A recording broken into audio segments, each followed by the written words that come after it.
we are, of course, quorate. Thank you for joining us for this meeting. We haven't any members of the public with us. Are there any? Is the webcast open, Kimberly, or do I need to wait a second? Just need to get Fiona to start the webcast. The webcast is on now. Right, the webcast is on. Right. Well, could I then issue a good evening to everybody, those who are members of the committee, those officers, members of the executive, and people from far and wide who may be joining us. You're all very welcome. I would like to try and finish this meeting by 9 o'clock if I can, or a little earlier if that were possible. But that's usually the chairman's words to ensure a very long meeting. But let us commence. First of all, we have the minutes from our meeting held on the 13th of July, which are published on the council's website. We do not yet have minutes of the call-in meeting, which we had on the 9th of September. We will take those call-in minutes at the next meeting of the Value for Money committee. But the minutes of the meeting held on the 13th of July, may I take those as an accurate record of the meeting? Could we all sort of wave our hands or assent? Is that so? Nobody's dissenting from that? Okay, I'm going to take that as confirmed. Apologies for absence, as I have not received any apologies. We're missing at the moment Councillor Stephen Mullen and Councillor Peter Nicholson, unless they've joined the last few seconds. But hopefully they will join us as the meeting progresses. I therefore don't have any formal substitutes. Declarations of interest. Kim, have you received any declarations of interest prior to the meeting? None received, Chairman. Are there any interests that people wish to declare at this point? I see no hands being raised, so I will take that as a no. Thank you very much indeed. Just one note before we go further, could I just thank Joan Hegan for chairing the meeting which we had last Thursday. It was an informal meeting of the committee on the subject of reserves. Most of us attended, and I think it was a well-run and very worthwhile meeting. So thank you to Joan for organising that, and thank you to officers for playing a part in that, particularly Peter Vickers. It was a very helpful meeting, I think most of us felt. Thank you, as I say. Let's then go to item 4, questions from members of the public. Kim? None received, Chairman. Thank you. Agenda item 5, questions from members. Kim? None received, Chairman. Okay, thank you. So then let us move on to item 6, which is the medium-term financial plan. We will be scrutinising the plan or having a review of it at our next meeting in November. We had a considerable review of it at our last meeting, and I felt it was worthwhile to ask Graham and or Peter to bring us up to speed with a verbal update. A little unfair to ask for a formal report because I suspect a lot of it would be so duplicatory, but I felt it would be helpful to members to have a verbal update, and maybe with if Graham would like to introduce it, or is it Peter? Or I will, Chairman. Peter will. Okay, thank you. Unless Graham is reaching, but I'll do it, Chairman. Okay, fine. Thank you, Peter. Okay, so I'll just walk through the key parts of it, because there's quite a lot really to cover on the medium-term strategies plan as we stand of today. So the original budget pressures were reflected in the February approved medium-term strategy. So the key areas of that were inflation and then the retained business rates, and something that didn't get reflected within that was a negative grant prospect, purely because of where the government had it on hold. So the interest rate was running at about 2%. That's what we were reflecting in there. So we had a cumulative growth. And just for completeness, that really split about 50-50 between staff, additional increase in cost of living, and contractual, which tended to be around the September RPI, CPI measures, and that's how we were bringing inflation into the medium-term plan. So cumulatively, all that came to over the 3 years of the plan, £5.4 million, which I'm sure we're all familiar with. We have covered it in a lot of detail. And that was being balanced out by a council tax increase at the referendum threshold of just under 2%, and also a growth in the tax base. And we can come back to that in a minute. And additionally, there's a property target income of 1.2 million over that period. There's a business transformation target of £1 million, and the commercial strategy of 700,000, and then a smaller target around procurement saving.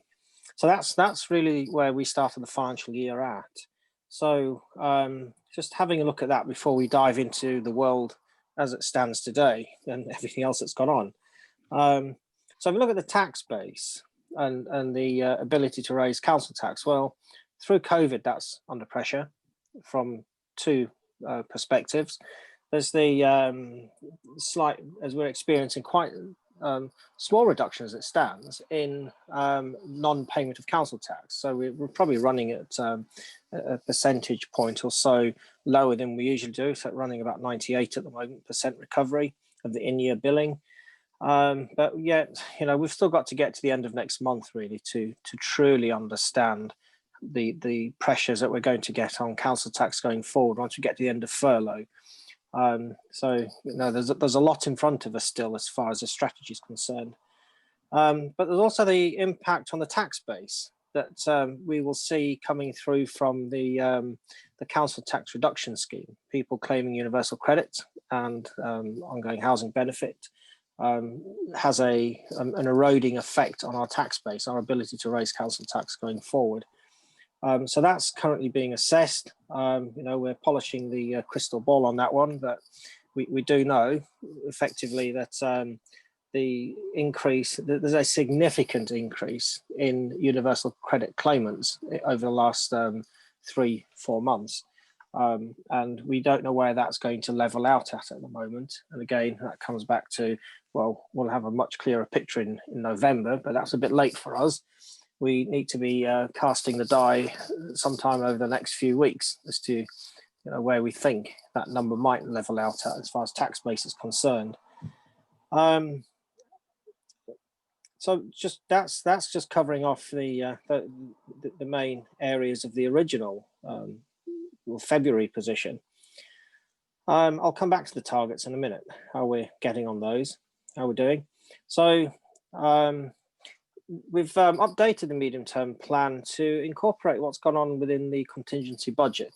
So we're all familiar with that. There was about £6 million impact this year, and that was mitigated through a combination of in-year cost reductions and some use of reserves. So that's obviously going to have an impact on us going forward. We are managing our income basis. We're reviewing our income every week, so we understand where we're at. So the picture as it stands is by and large holding up as far as the income is concerned from a material point of view. But there are some cost pressures running through the business, particularly around establishment as such, because holding back on filling vacancies does put the organisation under pressure.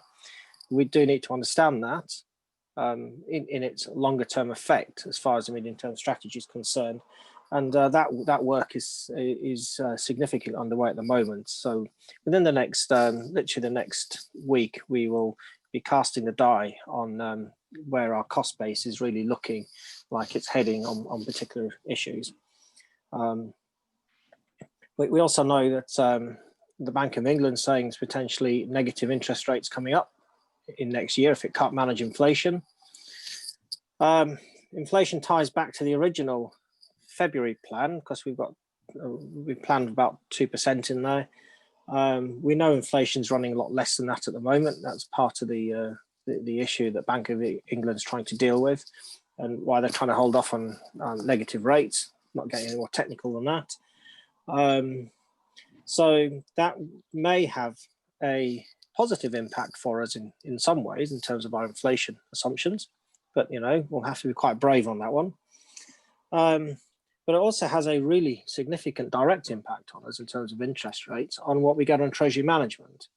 So we know for 2021, 21-22, this year we know we're pretty much holding out on our budgeted income, which is quite significant. It's around about 700-ish thousand on the general fund that we bring in. And we know next year, so this year we're holding out. Next year, we're part of the way there, but looking at the impact of interest rates now, we could well be under half of that. And if the interest rates go negative, it will have a slightly bigger effect than that. And that really is getting the crystal ball out on that one. And that's assuming also that we have an equivalent cash flow over the next couple of years than what we've had this year. And we don't have a huge reason to believe the cash flow itself will be significantly different from an operational perspective. So getting into other areas, so let's looking at the establishment targets, not establishment target itself, we'll discuss that. Transformation, property, and the commercial strategy. Just where are we at with those? Well, those conversations are underway at the moment. The customer service first phase has been launched, so literally the last couple of weeks that's been brought into being, and the realities of moving people, staff between the different posts to set up the first phase is panning out, which is giving us a reality check on assumptions, which is enabling us to take a view of what the next 2 years worth of the £1 million target will look like. In addition to that, there's the staff travel project, there's the hybrid mail project as well that's part of that. So that there's quite a lot being delivered in that area, and timing's critical. Is that kind of stuff's just coming to fruition now in terms of delivery. So we'll be in a much better position, certainly over the next month, to really understand where that aspect's going. Commercial property, there's a challenge for us. We've made some headway this year, although it won't necessarily fall into this year's budget, purely because when we re-geared Nuffield fairly recently, that's 240,000. But those sorts of things come with a rent-free period, so it'll come into play in a year's time, or just over. And we acquired the Red Cross, that had a reasonable rental on it as well. And we've done some smaller re-gearings that have brought some additional monies in for this financial year. From the existing asset base that we have within the portfolio, touching wood and not talking anything up, it is holding out. Our biggest threat was ZZ's, and at the moment that's holding out. We are in negotiations with the administrators of that company, and they are paying. So fingers crossed we're not going to see too much come out of negative impact coming out of COVID on the commercial side. And that's probably also helping that it's quite diversified in respect of things like the enterprise centre, where there's lots of small units and there's always a regular turnover and they're in demand. So the challenges going forward on the commercial strategy, it's £1.2 million, 300,000-ish a year as we've profiled it. That in itself is just a way of us looking at saying, okay, what's reasonable? But there are some challenges to that, because the PWLB has put a consultation out there about closing down borrowing out of borough and for purely revenue generation purposes, which has meant that we've had to focus much more closely at what's in borough and where the opportunities are. There's more detail on that really in terms of the activity later on in the agenda when we look at the IAB item. Way Court East is still a challenge to us. It's still a bit of a hole that we're working on to resolve. We're covered in terms of contingency for this year. We'll be having to take a view in the medium-term strategy on how we cover contingency generally on the property, but it certainly is a challenge within the medium-term strategy that we're going to have to address. Sitting behind that, we are working, as the officers are working with the IAB and the executive to and our advisors, Montague Evans, to take a view on revising the property investment strategy and looking at the realities of building a balanced portfolio in the current environment, and looking at where we may take some opportunities in the more shorter term to enable us to get to where we want to be on a risk basis moving forward. So there's quite a lot of work underway in that respect, which is literally current at the moment. Commercial strategy. So I've been in discussions with Kelvin around where we can go with that. That has been quite significantly impacted through COVID, because a big part of the commercial strategy is about raising income, fees and charges. And our experience over the last 6 months has made anything that particular neck of the woods quite challenging. So we are going to have to be taking a view on that in terms of the medium-term strategy over the next month or so. Can't think I've missed anything out there, Chairman, but please do ask if there's anything not included though. Okay, thank you, Peter. Mark, have you, Councillor Wood Merriweather, have you anything you want to add to that from your perspective as the portfolio holder? No, Chairman. I think Peter and I obviously talked about what he was going to say this evening, and I don't think he's missed anything off. But I'd just like to reinforce what he said about the property investment strategy, and that in order to get where we want to be in terms of returns and risk in a balanced portfolio, given the time pressures that we're under, we will look at investments that we might hold just for a short term, not indefinitely, to generate the cash flow for us and possibly even some capital receipts, until such time as we can get to where we want to be in terms of returns. Where we want to be is the higher returns where we are building on the land that we already own, so that our costs of investment are down. But obviously there's a lead time to that, and that's time that we can't afford. So we are, we are looking at all of those options. Obviously, COVID is the elephant in the room, because it's not exactly helped us to understand what the environment is like, and some of the things that we were looking at, particularly for Waycourt East. You'd really have to be a very brave crystal ball gazer to try and figure out what the implications are of COVID. Okay, we've got a property session at the end, towards the end of the meeting, so I'm sure we can cover that for this year. Should we hold there for a moment and give members an opportunity to come in? We've got Peter Nicholson with us. Welcome, Peter. You're obviously having problems getting in. You're joining us on the phone. Can you hear us okay? Well, I hope he's there. Peter, if you can, I don't know whether you can unmute, perhaps. I guess you can't if you're on the phone, but there we are. We'll leave it at that. All right, so ladies and gentlemen, can I open it up? Are there any questions that anybody wants to ask either Peter, Graham, or indeed Mark? Chairman, we've got Graham Clark's hand up and Councillor Joan Hegan's hand up. Okay, Graham, you wanted to add something, and then I'll come to Joan. Chairman, it's very briefly, just to thank you, Peter, for the presentation. That we committed at Council in August to bring the revised MTFP to December Council. The next committee meeting of this O&S is on the 16th of November. Indeed. And I really welcome the interest that the committee took in the reserves.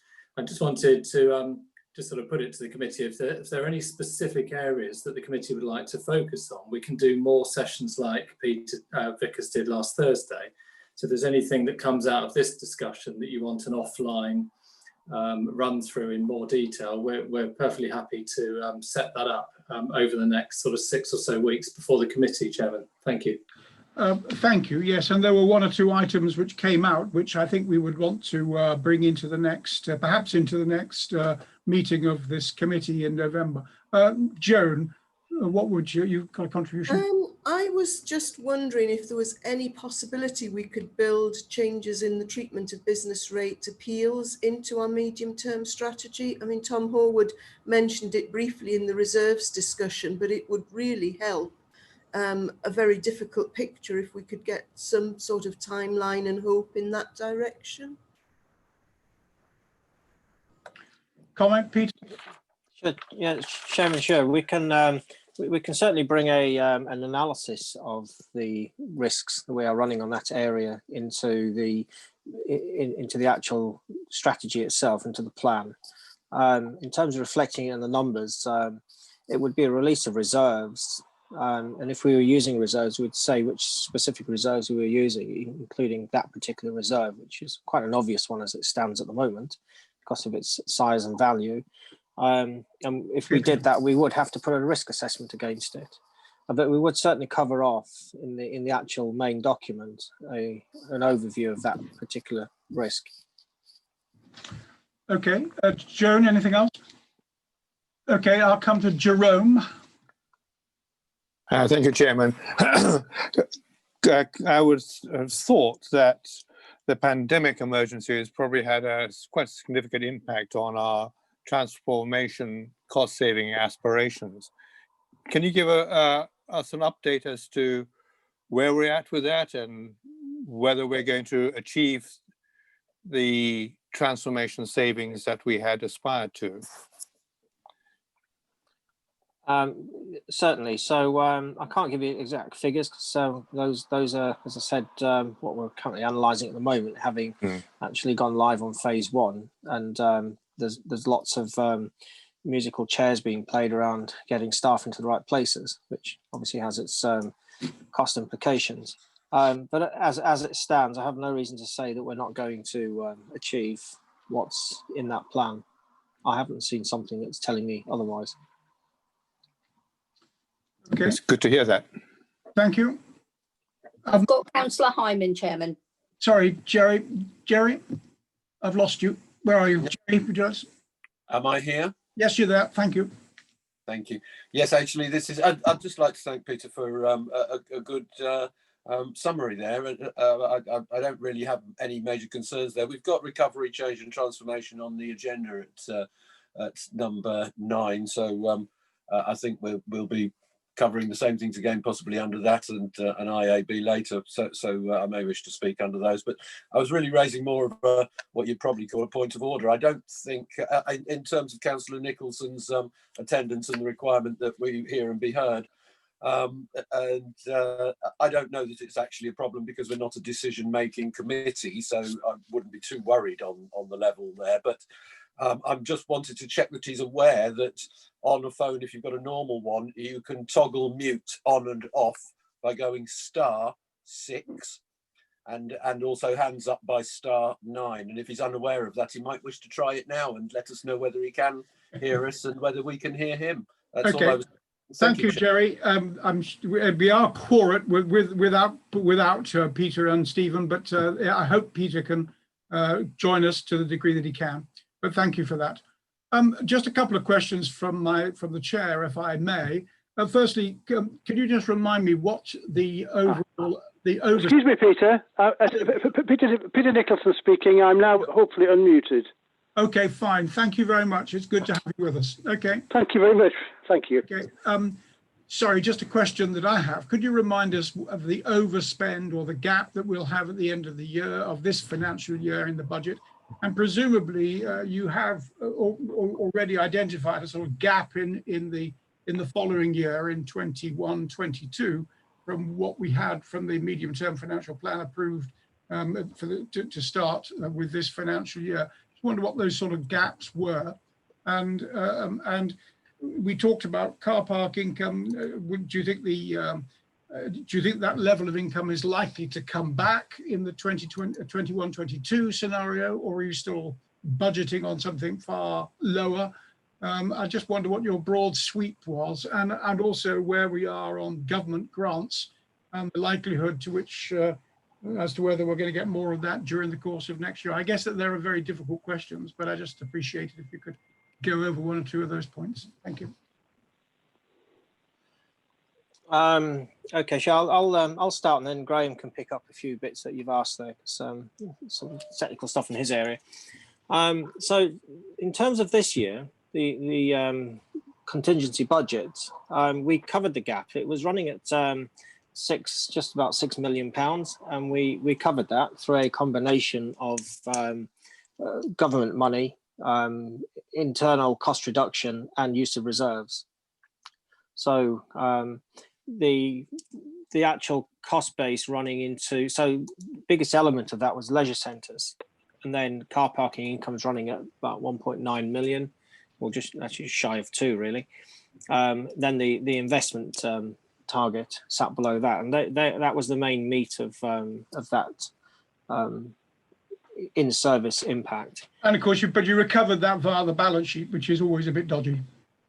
Well, only dodgy, but dodgy from a perspective that, you know, we're working off the balance sheet, but it was planned on the balance sheet for that eventuality. So certainly around the property, the rest of it, yes, some of it has come from balance sheet, from reserves, and you know, we've had a fairly robust conversation, certainly with this group and the executive, around use of reserves, and where that will be going in future. So in terms of next year, I really wouldn't want to put my stake in the sand at this point to say just where the numbers are going to fall, purely because there's so many moving parts at the moment to what we started out in February saying we've got. So we know from the February position it is 1.27 million. How that's moved at the moment is bit of a guess, and that's the guess we're actually working on at the moment. For all the reasons I've actually explained on the work that I'm doing on the medium-term plan, but we know it's moved, but there's some ups and downs. We know that this year's impact will flow through to next year. That's where the crystal ball comes out, because we're materially not seeing significant fall away, but you know, we're only nearly month 4 into that. So in terms of recovery, you know, we've got a long way ahead of us still to really understand what's going to go on with COVID again. Are we going to get local lockdowns? Where are we going to be by Christmas? What happens after furlough? There's so many unknowns at this point that trying to put some numbers into the medium-term plan is going to be it's going to have some quite wide caveats to it this time round, because there's not much else we can do with that.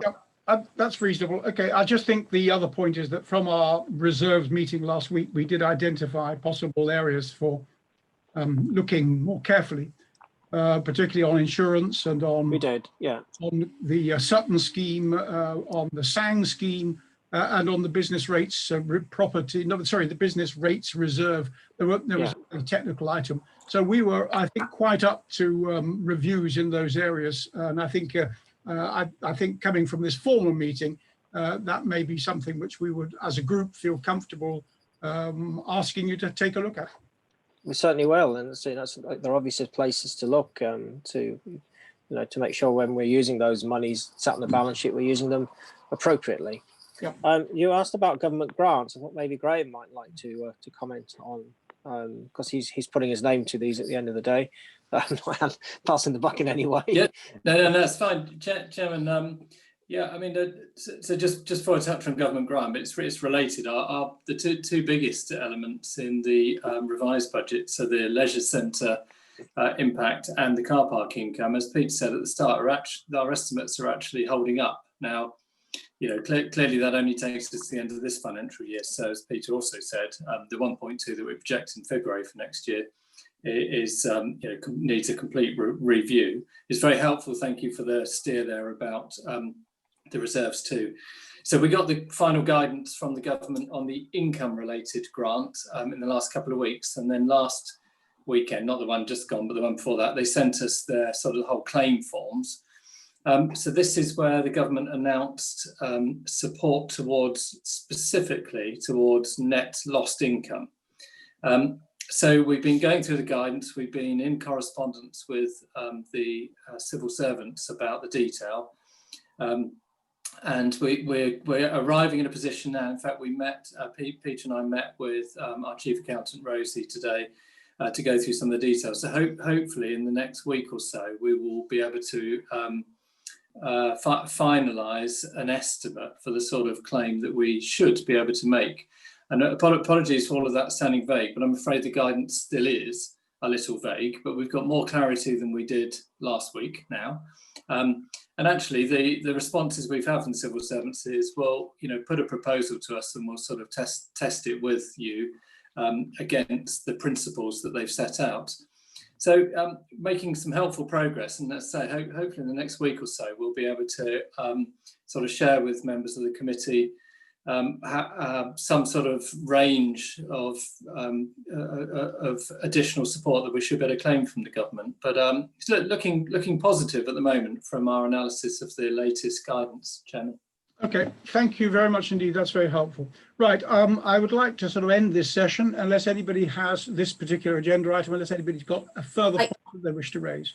Yes, Chairman, I have Councillor Merriweather and Councillor Higgins' hands up. Okay, well, let's take Joan Hegan first, then we'll come to Mark Merriweather to conclude. So, Joan? My question was just to do with all I'm reading in the press about Rule of Six enforcement. Do we have any clarity on what's expected of us there? And am I right in fearing that that's going to be another negative cost impact? Graham, do you want to comment? I'll start. I don't know if Annie wants to fill in. No, I'm not aware of it being a negative cost. And actually, if we're asked to perform some form of marshalling and enforcement, generally speaking, we would be able to recover that administrative cost from the government. I mean, one thing we have been asked to do in the last couple of days is to administer additional support, £500 scheme that we're just getting the detail on now. So as that emerges, we'll be able to assess what additional resource we'll need. Members will remember we actually brought in an external resource, an experienced Revs and Bends guy called Ben Morton to run our grant scheme. Now that was on a very large scale. We're just trying to assess the scale of the latest support scheme the government have asked us to administer. It's not for businesses, it's for individuals. So we may be able to swallow that up. I don't know. Can I just ask Annie? Annie, is there anything you're aware of from the Rule of Six from an enforcement point of view? Evening, everyone. The Rule of Six, coming from the Rule of 30, hasn't really changed an awful lot of what we do. It's just changed the number at which we have to do it. I think the difficulty we're having at the moment is there's not a lot of clear guidance as to what it applies to. So, for example, does it apply to outside events? And we're very conscious that we're coming up to Remembrance Day, and the sort of outside events that take part there. Can they take part in groups of six? So you'd have a group of six, then you'd have a social distance of 2-3 meters, then you'd have another group of six and another group of six. So it's that sort of practical enforcement and how you sensibly undertake that. That's what we're looking at the moment. I don't think it's going to cost us any more. And the other thing that's come up recently is the need to put up track and trace QR codes. So that's potentially something extra. And finally, in terms of the public health element of it, which we have to enforce and help the county, because an awful lot of our staff in environmental health have public health backgrounds, there is some funding coming our way, but it's to help with that. But it's very unclear how much that will be at the moment. We're talking relatively small amounts, probably enough to cover half an officer. Okay, fine, thank you. And then, Mark, do you want to just have a final comment before we end this agenda item? Thank you, Peter, and I appreciate you letting me speak, even though technically I'm just observing, but I'd just like to reinforce, I'm afraid, what Peter said, which is that we're 5 months in, and anyone who's been following the news today and will be following the news tomorrow, the 6.6 million that our gross hit assumed that we would gradually recover from lockdown. And that is by no means a certainty, and we might very well be entering a prolonged period, a much longer period than we had counted on. So it's very, very uncertain that the 6.6 million will be our eventual variance, and it might actually be greater than that. Even if the 6.6 holds, I think, Peter, you said earlier, most of that's coming from reserves. Actually, 60% of that is coming from our in-year revenue budget, including the 1.4 million that we've had. So only 40% of it was coming from reserves. And of course, if we get any income grant, which is what Graham was talking about, that'll mitigate our call on the balance sheet on our reserves rather than on our in-year budget. And on reserves, I note that we were talking about the retained business rate exposure reserve, the revaluation reserve. But I do think, particularly as we're talking about the medium-term financial plan, we ought to remind ourselves that back in February, I think we had a consensus that we would all lobby for a fairer funding formula, including the retained business rates that we receive, and that we would all do our part to try and make sure that that was resolved for our medium-term financial plan and for our long-term benefit. So I did just want to remind us of that. Thank you. Okay, thank you very much indeed. Well, look, ladies and gentlemen, I think that was a helpful verbal update. I think we're all presumably happy to note that. Are we agreed on that? Agreed. And thank you for that update. Let us then move on to item 7, which is the draft corporate strategy. Many of us have already attended a seminar on this subject on the 7th of September, so this is a bit duplicatory, I fear. But Robin, would you like to introduce this, and then we'll move on straight away to member questions? Yep. Yes, thank you, Chair.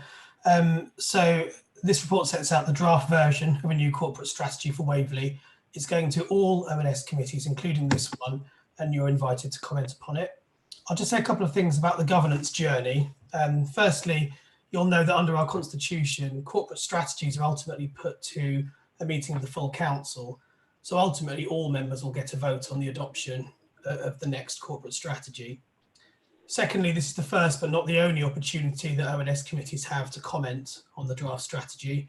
This is the first rather than the final draft.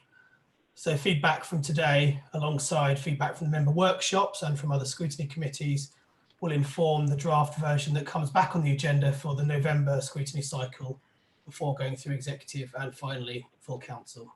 Thank you, Chair.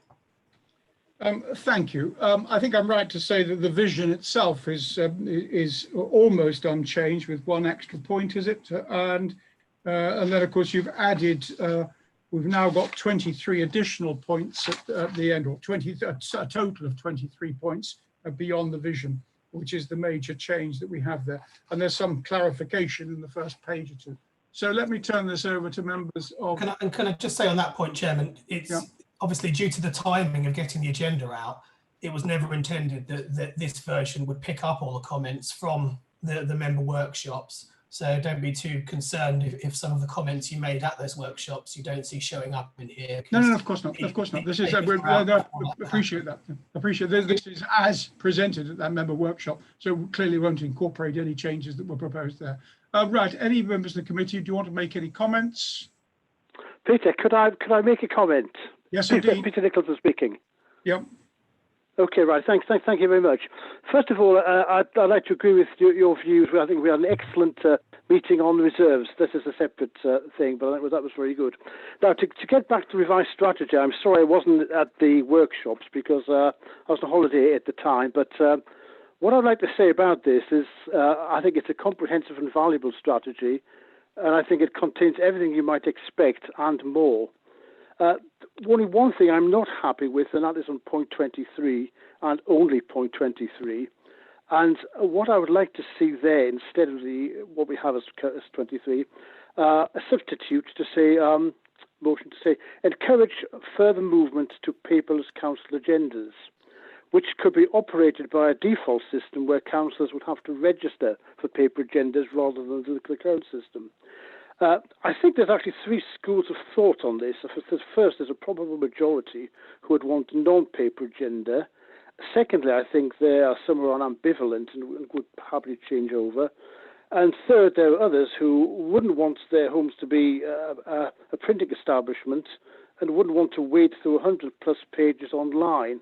And I think possibly what we want to have is a system which is everyone is happy with and also save money. So I think some flexibility rather than a prescribed point on page 23. So that's my comments on that one. Otherwise, it's an excellent strategy. Okay, thank you. I strongly endorse that sentiment. I understand wanting to move to a paperless society. I've been in companies where that's been attempted for the last 40 years. And we're still trying to get to it. I have to say that I find it very difficult to control meetings without paper. And I don't like reading long documents on screen. So, of course, that's my own view, and I would be very upset if we were to insist on a paperless environment in this regard. And I think that that's a thing for members as a whole. And I think an element of flexibility needs to be built in, would be my firm recommendation. Any other points anybody else wants to make? I have Councillor Hyman's hand up, Chairman. Gary, go ahead. Thank you, Chairman. Yes, on that point 23, I think we've always been in agreement on that particular point, which one of the things we are. Yes, the workshops, and I was at Comos as well, Community Overview and Scrutiny last week. And I think it was generally agreed, or the position was generally agreed, that because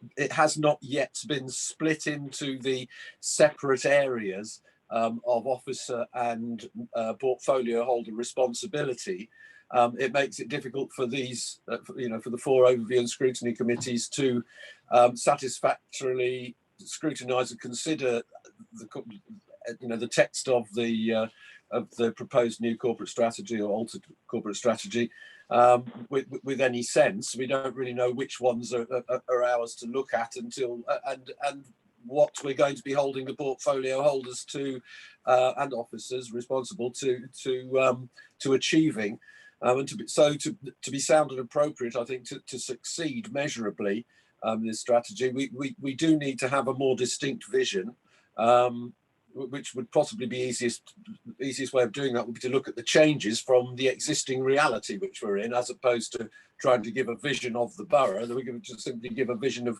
what will be improved, what will change, with measurable and defined objectives. And then when we've got those objectives, obviously the strategy and the plan cascade and are derived from those objectives. And we haven't really got those smart objectives at the moment. So I would simply, myself personally, ask that the executive defers consideration of the matter until they've developed, or bring it forward, and certainly bring it back to us, until we've got smart objectives that we can consider, so that we can look to see if the strategy is fit for purpose in achieving those objectives. And I think that's the way a business would look at it. So I don't know whether we can put that sort of thing forward through the portfolio holders who are present. Well, we can hold that. Maybe Robin can come back at the end. I'll give Paul Follows an opportunity at the end of our dialogue, or at the end of our discussion, to comment on all the points that were made. Have you got anything else, Jerry? You're okay. All right.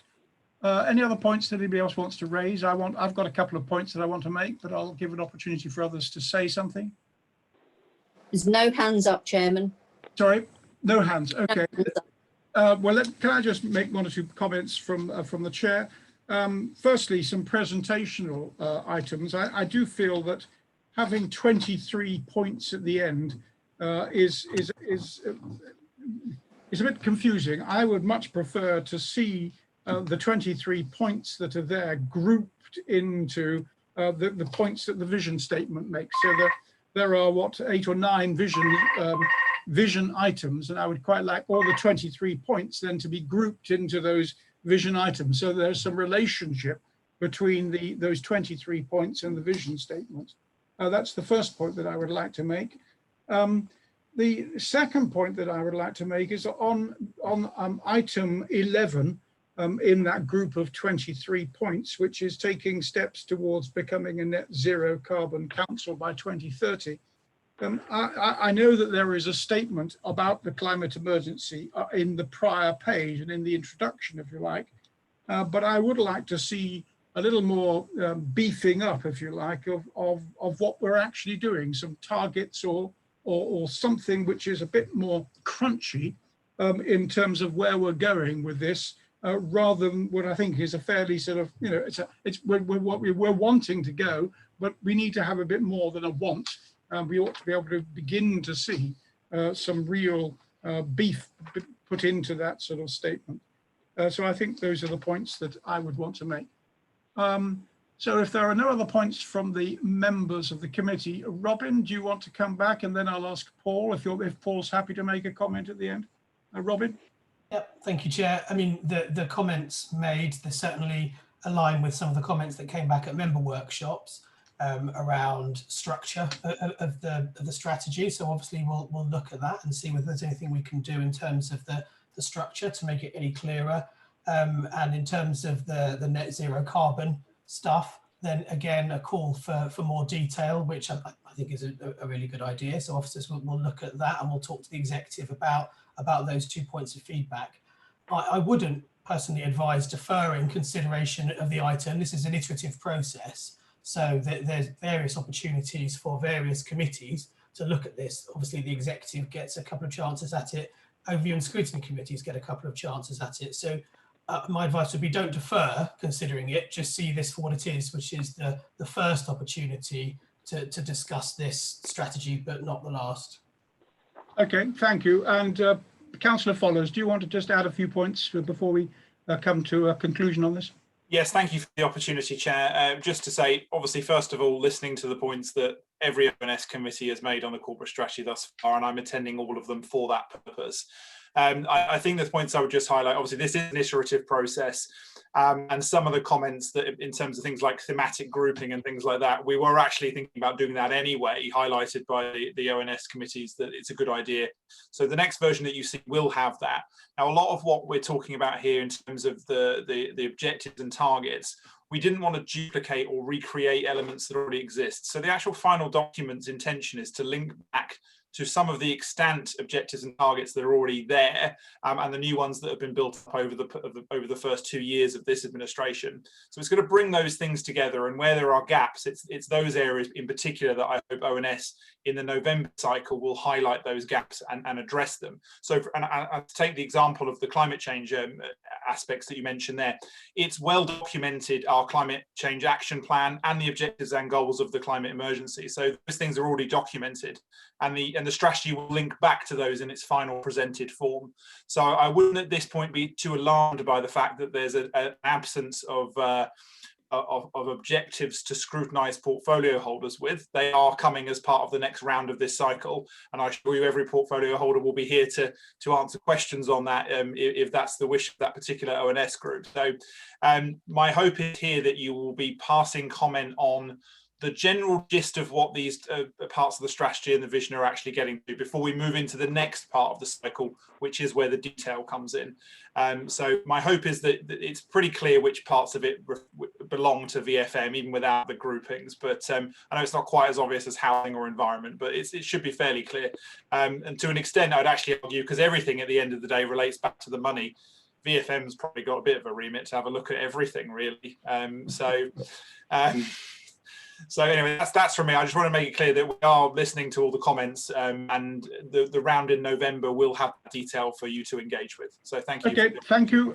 That's very helpful. I think we've been through now this with the second time, having been through the member seminar, and we'll look forward to the next iteration of this in the next meeting. So any other comments that anybody wants to make? Peter? Councillor Marriott. Yeah, go ahead, Peter. Yeah, thank you. Yes, I agree with your comments, Chair. We discussed this reschedule, resetting out these 23 points into something which is easier to understand. Can I just make a very general comment on this, though, that we have to be careful of the wording that we use, because these are statements that we're held to account, but there ought to be something measurable that we can link to these individual comments. I mean, for example, when we say in number 10, ensure as a housing landlord that all our tenants have a safe, warm, high quality, etc. The word ensure means that we should be held to account on that in some way. So I think we need to have something which is, if you like, a measurable outcome from each of these 23 points, if that's possible. Well, yeah, I agree. There's always a balance between having a challenging target and an achievable target. And I think that's always something which I'm sure the executive will bear in mind. Okay, ladies and gentlemen, that's been a useful discussion. I think, again, it's a matter of noting the corporate strategy as it stands, and we commend the comments that we've made to the executive and the portfolio holder. Are we all happy with that? Agreed. Nods all round. Thank you very much. Agreed. Let's then move on to item 8 on our agenda, which is the corporate performance reports. Our particular consideration here are pages 32 to 40, which is business transformation, finance and policy and governance. If we want to comment on the CEO's report from pages 3 to 9, I think that would be a reasonable thing to do if anybody wants to do that. Robin, do you want to introduce this, or is there somebody else who wants to make a broad introduction before we go into the detail? Only very briefly, Chair. Thank you. As you say, it's the quarterly performance monitoring report for Q1. Members are invited to make comments and put in recommendations to the executive. You've already listed, Chair, the specific page numbers that particularly apply to this committee, so thank you for that. Clearly, Q1 was very much marked by the COVID-19 pandemic, and as set out in the Chief Exec's commentary on pages 17 and 18, the Council faces substantial service and financial challenges as a result of the virus and the economic and social disruption that are its consequences. So this report sets out in each chapter, service by service, how those services were affected during Q1. If you have a look on page 17, you can see the breakdown of the metrics. 45% of metrics still on track within the quarter, however, 41% more than 5% off target, which is a worse performance than you would expect to see during this quarter, and that is largely as a result of the COVID-19 pandemic. So those are just my opening remarks, and I'm happy to take any questions, Chair, along with colleagues on the call. Okay, thank you. Do we have David with us, David Allen? I don't think we do. If we're taking the business transformation section, who can cover that for us?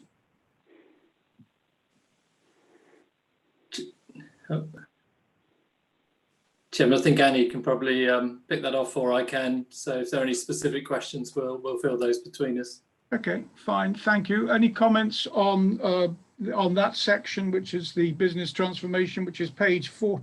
Well, it's page 32 and 33, or page 46 and 47, depending on which set of numbers you're looking at, the numbers of the report or the numbers of the overall. Are there any other points that people want to make here?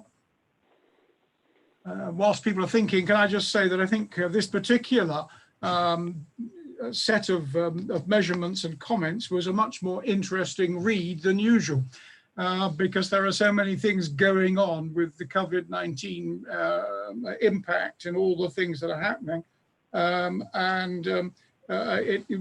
Clearly the challenges that we have are very great. I wonder if we could get 1 or 2 points here.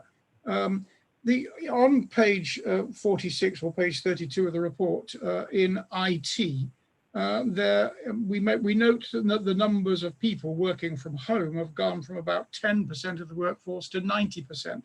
I just wonder whether senior officers have a view as to the permanency or the likelihood of going well beyond 10%. Clearly, we're never going to stay at 90%, but what do they think we'll come to? Because clearly there'll be more home working as we go forward. Point number one. Point number two, also there's the mention of moving and the migration to Office 365. Is there a more up-to-date comment? Because this is Q1, which is the end of June. We're already nearly at the end of Q2. I just wondered how that is going and when that will be complete. There's also a comment on the planning service and the vital testing process for the Horizon system. I just wondered how that was. And then also there's a mention of the staff travel project group and the potential for a couple of £100,000 worth of savings there. So there are 4 points there. I just wondered whether there are any answers to those, please. Thank you. Shall I make a start on those, Chairman? Yes, thank you. First of all, in terms of working at home, we carried out a survey of what the staff felt about working at home, and clearly what we're getting back is the vast majority would like a balance. They don't want to be at home all the time, and they don't want to be in the office all the time. That what works for production is really a balance between those two. So going forward, the policy that is in draft that the Management Board have been considering is a policy that describes the office more as somewhere where meetings take place. It's a place to collaborate and meet colleagues rather than a place to be based all of the time, so that it would be more of a drop-in, have your meeting with your colleagues and perhaps go. However, it also recognises for some people working at home is now impossible, either because of their home circumstances or the space or for other reasons. And because we need to attract staff to work for Waverley, we need to keep that balance in place, so that the ongoing policy is to look at a much better balance. Probably most people could be at home 2 or 3 days a week, but the heads of service are going to need to nominate the jobs that actually don't work from home and that need to be in the office, and why they need to be in the office. So that is the work going forward. And spinning off that, of course, becomes issues around terms and conditions, where people's bases, mileage, that sort of thing. So it's a far more complex piece of work than it initially seems. But what we're following is the feedback we've got from the staff about what they want. Okay. In terms of the staff travel project, because they're linked, we've done quite a lot of work on who claims what mileage, who's entitled to what mileage. And at the moment, we're on a piece of work digging through every contract of all the individuals at Waverley, because some of them have been here a really long time. They've put an awful lot of service in, and their contracts are quite old. They've got quite different conditions to people who have just arrived. So we're looking at the contracts, we're looking at where people's bases are and the implication that has. And we've also looked at how much mileage we pay per mile, the tax issues around that, the tax issues that we give our staff from paying them that. We're looking at our lump sum allowances, looking at a whole range. That project is on track, and it will need to go to staff consultation on a fairly wide scale before it becomes a reality, but it's perfectly on track. Okay. 365 is moving forward slowly. It's not actually due, as I understand it, to be completely implemented until March, but we're looking at certain bits of it. In terms of planning, the team are quite involved with testing the planning system and refining it. I don't know whether Graham can add any more to that, but that seems to be ongoing. Parts of it seem to be quite successful, but we're not there yet. Thank you. And Graham, do you want to add anything? And we also, can somebody make a comment on the Horizon, the planning model? Yes, Chairman. So on the Horizon, this is a new system we're developing. Our current system, as I'm sure many councillors will know, is clunky and old-fashioned, and that actually leads to a sort of a front customer end that isn't really fit for purpose. So we've been working on this for over a year now, and we want to have a much more bespoke system that meets our needs, and that's very hard to find. It's a very limited market on planning. So our testing now is going much better. It's been harder to do in lockdown because the company that are delivering have not been able to be on site much for the first few months. But we're catching up, and hopefully we'll be able to go live before Christmas with the new planning system. A lot of it's back end, so people won't notice the difference because it won't change the portal, but it will enable a much more efficient workflow from start to finish in the life of a planning application and the correspondence around it. Okay, thank you. Julia Potts, I think you had a comment. Chairman, thank you. I just wanted to come back, if I may, to the subject of staff working at home, as we obviously are aware that a significant number are continuing to do. And I know if I rewind to being in the office literally a few days prior to lockdown to get my computer fixed by IT. I recall at that point IT working tremendously hard trying to make sure that there was equipment for staff who may need it. But clearly things are in a very different place now. It looks as if we're now set in, if you like, for the longer term, and you're starting to really plan for that. So I'd just like to understand a little bit more around where we are with supporting staff in terms of making sure that if they are having to work remotely a lot more, they have the right equipment. Again, where we are in terms of budgeting for that. You know, it's fine to expect people perhaps on a temporary basis to work at home for say 3 months, but if it's going to be long term, making sure that they've all got right screens, chairs, monitors, all the health and safety aspects. So I'd just like to understand a little bit more on that, please, and how we're looking to support them sort of medium but also longer term. Thank you, Chairman. Okay, thank you. Jerome, were you indicating to come in as well or not? Councillor Potts has taken the words right out of my mouth. Okay, fine. I was, if I can add to that, I worked from home for the last 4 years of my career, in fact 5 years, and it was important from the company's perspective that they recognise their duty of care for their home workers, which included ensuring, as Councillor Potts has pointed out, that there were suitable ergonomic facilities for desk working at home, that the electrical safety of the equipment around their home office was sound and annually checked. Those kind of aspects need to be taken into account. And as Councillor Potts has pointed out, there is a cost associated with that. It's not something which you get for free. Thank you. Yes, I think the duty of care we had, particularly to those members of staff, junior members of staff who perhaps live in a one-bedroom apartment or something of that sort, where it's rather more difficult to operate your own office in your home than if you've got a large number of bedrooms or a large number of rooms that you can use in that way. And also the other concern that I have is new members of staff. You can keep an existing group together and operate quite successfully, but if you are recruiting, and we will be recruiting at some point, seriously, if you've got new members of staff, then it's very difficult to fit in when so many people are operating from home. But Annie or Graham, do you want to just tidy up on those thoughts that we've just had? Definitely. I mean, what you're talking about, all the sorts of things that we're thinking about, and we've started working up the policies on, and it's really interesting to hear your views on it.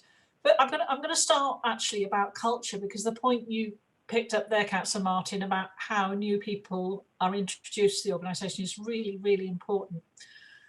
Although there are some staff who said they'd like to be at home all the time, for us to create the culture and the kind of can-do attitude that's got us through the pandemic, we need people to be in the sort of the can-do culture of Waverley. And for that to grow with our new members of staff, we need to see them and meet them and face-to-face with them and have that kind of relationship with them. Because at the moment, we're all trading on relationships from when we were in the office and how we interacted then. So it is really important to all of us. So we have some face-to-face time. And we recognise that has to be part of the agile culture that we create.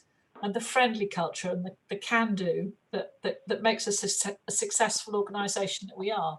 So that's the first thing. And in terms of the equipment, again, it's really important. The first couple of weeks of the lockdown, it was a little bit of a scramble for some of us for how we worked and to get working at home up and running as quickly. And it's a credit to the IT staff that they did it for us. They were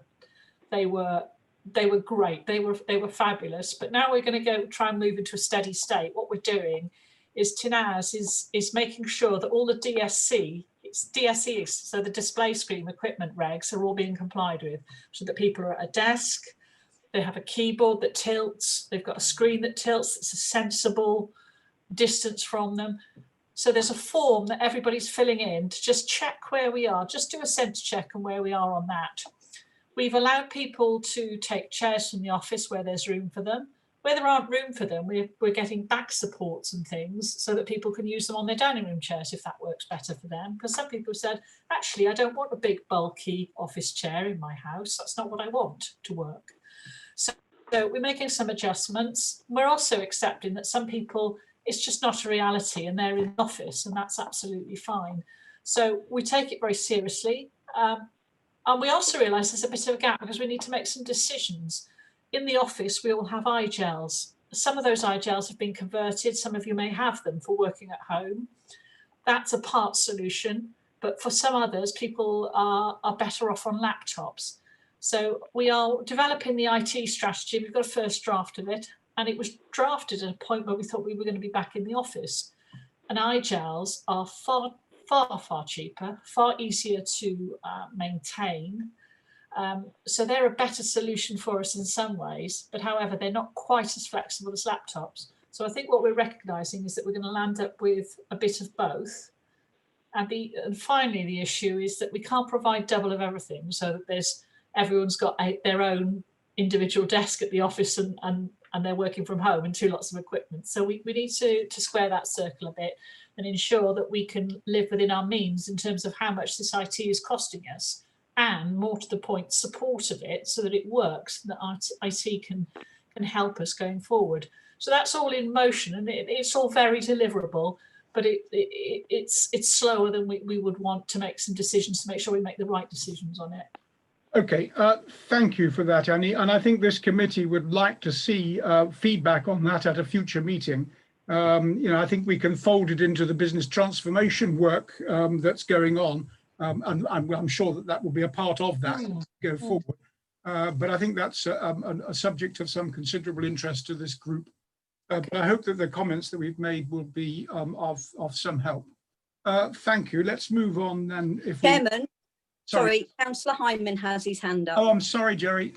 Jerry, go ahead. Thank you, Chairman, and thank you, Kim.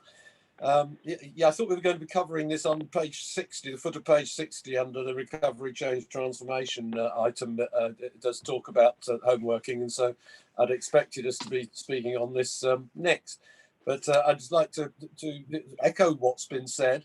I think there may be one or two councillors thinking, well, don't forget us as well, because we need to be able to, we need to have the support in working from home, and some of us just have problems with signals and equipment and all sorts, and you yourself have pointed out the difficulties of trying to work without having paper copies and that sort of thing. And so if we're going to become more efficient, we need to make sure we have got the backup and the resources available to us. But perhaps most important, I think, from the point of view of us as a value for money committee, is that we need to be ensuring from our residents' point of view that we are getting the same or improved value for money, which I think is being reported by some people certainly in the private sector. I don't know whether it's different for people who are working from home in the private sector in as much as they've got sales targets or whatever it is, certain targets that they've got to meet, and therefore some of them are doing all hours, but at least they're able to do it around the family, and they work all night if they want to, as long as they get the work done. That's perhaps not the same in the public sector, and certainly not in the customer facing areas that we've got. But I just wondered whether we've got quantitative and qualitative analysis of the productivity compared to working from home, because working from the office, because you know, and alongside that, of course, there is the social issues which have been touched upon, because happiness and having a rewarding life is very much down to the relationships and the social side of things, which you know, if you've got a tough job to do, sometimes it is made a lot easier if you've got if that's balanced by a nice social side that goes with it. And that certainly is going to be difficult to do if we continue heading in the direction of home working, and certainly at the level that we have been doing. So I do have a great deal of concern here, and I want to make sure, I'm very pleased to hear that we're doing that sort of analysis on the in respect to transport, that side of the issue, travel and travel expenses and other issues. But are we actually looking at the wider issues? Have we ever measured productivity? Is it possible for us to compare before and after? Because that's what we're going to have to do at some point, and we're going to have to make sure people are recording you know, what they're doing and how they're, you know, how successful it is, what they're doing, the quality of the work as well. Other people are going to have to be looking at it. And of course, there's a question: have we got the resources to do that? Jerry, I think you've made your point on productivity, which is the key point. Annie, do you want to come back on productivity and measurement? Well, it's resources to do that, really. Well, and the resources to do with it. I agree with that, but basically it's productivity. Annie? Well, in terms of our staff, as part of the, if you like, the contract we have with them, they get, most of them have monthly one-to-ones, if not bi-monthly one-to-ones, and they have targets set. We very much focus on what they're delivering. And all the managers, we spoke to all the managers before the home working started and said, okay, so we're going to need to think about delivery differently. But I'm not aware of anybody who's not been able to deliver from working at home, and that those work targets have kept on track. In fact, they've had to not only deliver their business as usual, quite a lot of them have delivered significant amounts of COVID related work on top of their day job. So where we stand at the moment, we've made huge environmental gains from people not travelling. It long term will help our inclusion of who we can employ. So I think at the moment it's win-win for us, and I've not seen any reduction in delivery. Okay, thank you. I think it's a fair point there in terms of whether we can measure productivity and demonstrate that there is no loss of productivity. I think it's a perfectly fair point. Okay, I'm going to wind up at that point and then move on, if I may, to finance. That's pages 49 and 50, I think. Is it a bit more than that? Peter, do you want to introduce this, or Peter Vickers? Thank you, Chairman. So generally, the service is in good shape. Performance is there. The money's where it needs to be. The financially, the test really is around the property issues, which we've covered earlier. The indicators are by and large where they should be, particularly under the pressure that the teams have been under in the last 6 months. So I can say I'm quietly pleased with it, really, as it stands. But I'm open to discussion on any aspect of it. Okay, thank you. Questions, members of the committee? Whilst people are thinking, maybe I can ask a couple of questions. Firstly, on the subject of council tax collection, you've made the point that things have pretty much held up, which I'm surprised at. I would have expected to see a reduction in the council tax collection. You mentioned earlier on, more people on universal credit and so on and so forth. And you mentioned also earlier that we need to wait to the end of the second quarter to really see what the impact is. But I still have a huge concern as to whether that will drop. And also the concern I have was on the collection of non-domestic rates, which is in the red on measurement F2. So I just wonder where you think we might be going on that. Sorry, yes, I think that's the only point that I've got. Okay, well, Chairman, really fair observations. Council tax, I absolutely share your concerns. I'm quite a skeptic. Maybe it's the accountant in both of us that does that. But at the end of the day, the numbers are the numbers, and I'm holding my breath to see what happens in a month or so's time on council tax. many people have phoned up and got onto arrangements, but very few people have phoned up and said they can't pay on council tax. The similar sort of arrangement with business rates, although business rates is quite different in some respects because of the significant changes that the government initiatives have put in place over the course of the year, which has taken virtually over half the rate base out of rates anyway, to start with. And many of the other businesses that are in there have actually asked to change profile. So that's reflecting in the numbers where we would have collected more from businesses up front this time of year. They're obviously going on to monthly, and we haven't had those quarterly or one-off payments at the beginning of the year. So it does reflect a significant change in profile. I haven't seen anything in the business rates coming through yet in terms of business going under. It's a bit early for that. We're quite a long way off being able to get anybody to court as such. So you know, there's a lot in front of us on that one still as well. Yep. Okay, thank you. Jerry, you've got your hand up. Do you want to ask a question on this?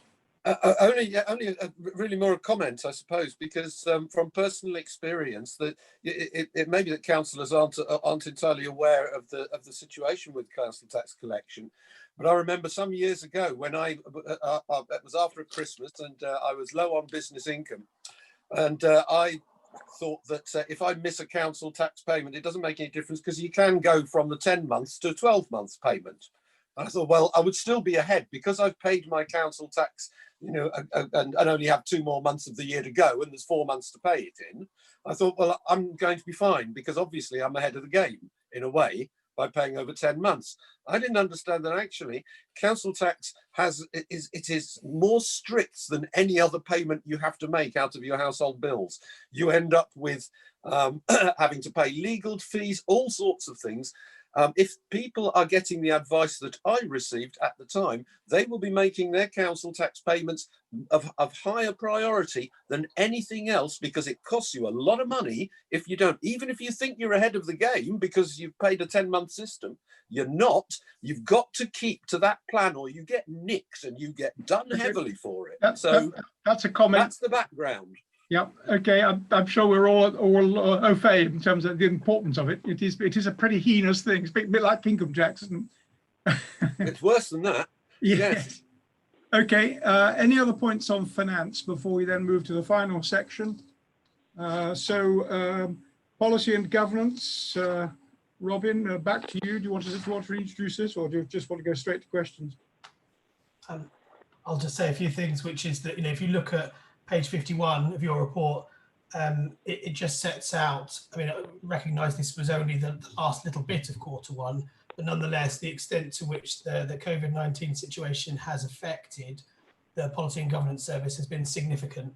You know, the HR challenges of suddenly having a whole lot of people going home to work were significant and, you know, really did require a lot of work.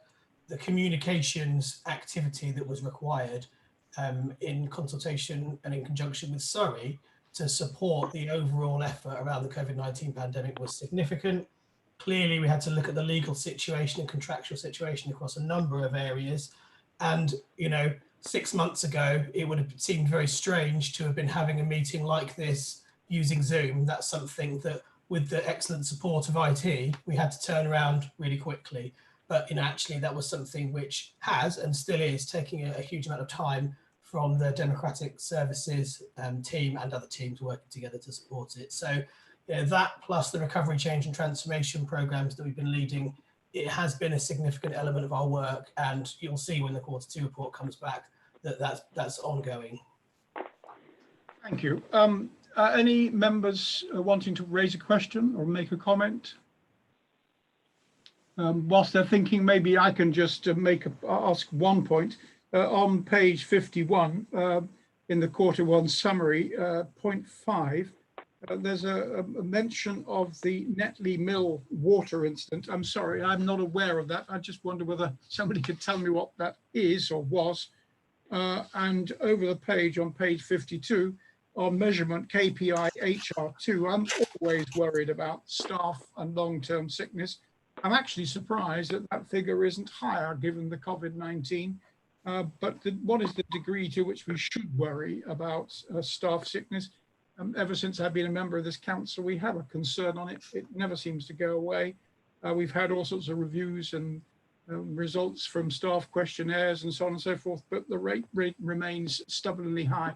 I know it's COVID-19 around at the moment, but just where do you think we are going on that? So there's just those 2 points from me. Are there any other questions before I ask Robin to reply?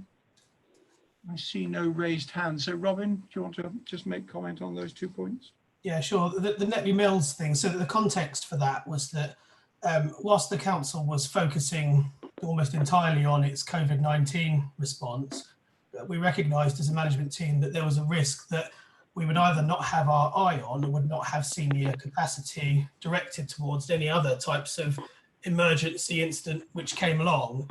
So that was one of the work streams that was allocated to my service, was dealing with any, in inverted commas, non-COVID emergencies.